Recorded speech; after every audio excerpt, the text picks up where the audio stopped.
Utilisez le théorème de l'énergie cinétique. Je lis l'énoncé en repérant les informations utiles pour visualiser la situation.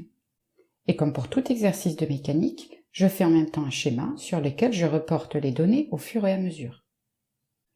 Une balle de golf, de masse m égale 45 grammes, est lancée verticalement et vers le haut, depuis le point A, d'altitude ZA égale 1,20 m par rapport au sol. Donc je place un axe vertical orienté vers le haut pour placer l'altitude du point A par rapport au sol, avec une vitesse initiale de valeur V0 égale 10 mètres par seconde. Je lis alors la question en identifiant précisément ce qui est demandé. Déterminer l'altitude Zmax atteinte par la balle.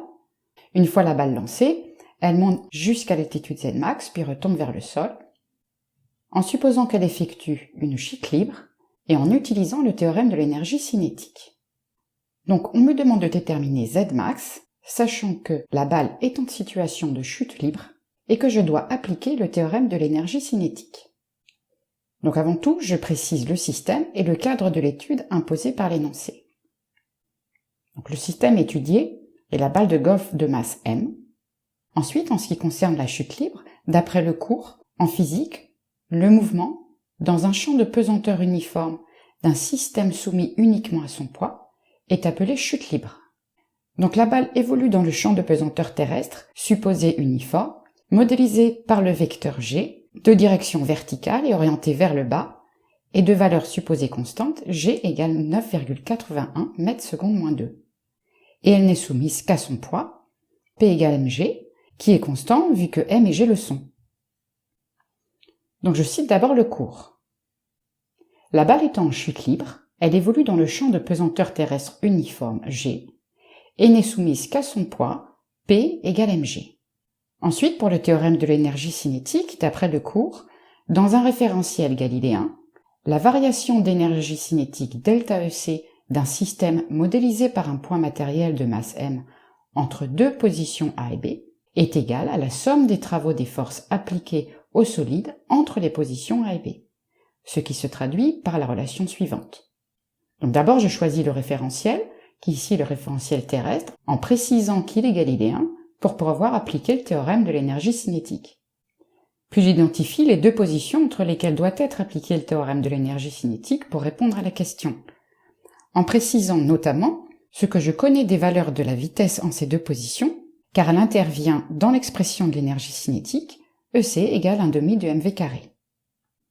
Donc pour les deux positions, je vais d'abord choisir le point A, pour lequel je connais V0 et ZA, et ensuite le sommet de la trajectoire, à l'altitude Zmax que je cherche, que j'appelle le point B, et dont je connais la vitesse.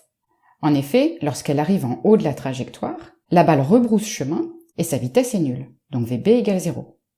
Ensuite, j'établis le bilan des forces appliquées au système entre les deux positions choisies. Et d'après ce que j'ai vu précédemment, vu que la balle est en situation de chute libre, elle n'est soumise qu'à son poids, P égale mg. Donc je cite le théorème de l'énergie cinétique en précisant les deux positions choisies. D'après le théorème de l'énergie cinétique, appliqué à la balle entre le point A et le sommet B de la trajectoire, delta de EC égale ECB moins ECA égale la somme des travaux des forces appliquées à la balle entre A et B, qui ici se résume au travail du poids entre A et B. J'exprime alors le travail du poids, et sachant que le poids P de la balle est constant entre les positions A et B, par définition, il vaut P scalaire AB.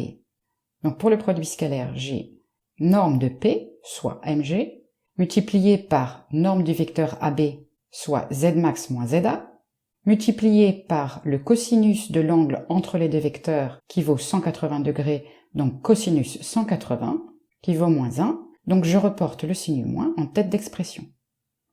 Je peux maintenant appliquer le théorème de l'énergie cinétique pour établir l'expression littérale de Zmax. J'ai donc l'énergie cinétique en B, que j'écris 1/2 de mvb carré, moins l'énergie cinétique en A, que j'écris 1/2 de mv0 carré, qui vaut moins mg fois Zmax moins ZA. Ensuite, sachant que VB égale 0 m/s, le premier terme est nul, puis en divisant par m, en passant au signe opposé, et en divisant les deux membres de l'égalité par g, on peut extraire Zmax et on a Zmax égale ZA plus V0 carré sur 2G. Donc voilà pour l'expression littérale de Zmax.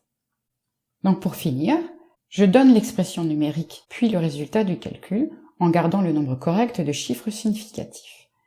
J'ai donc Zmax égale, pour ZA 1,20 m, plus V0 carré, donc 10 mètres par seconde au carré, divisé par 2G, donc divisé par 2 fois 9,81 mètres secondes moins 2.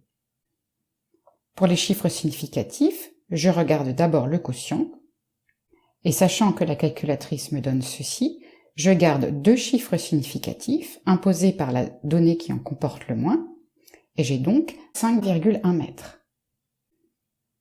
Puis pour l'addition, je garde le nombre de décimales du terme qui en comporte le moins, lorsque les termes sont exprimés dans la même puissance de 10 de la même unité. Ici c'est le mètre, j'ai donc une décimale à garder, et ainsi Zmax égale 6,3 mètres. Donc finalement, l'altitude maximale atteinte par la balle vaut Zmax égale 6,3 mètres.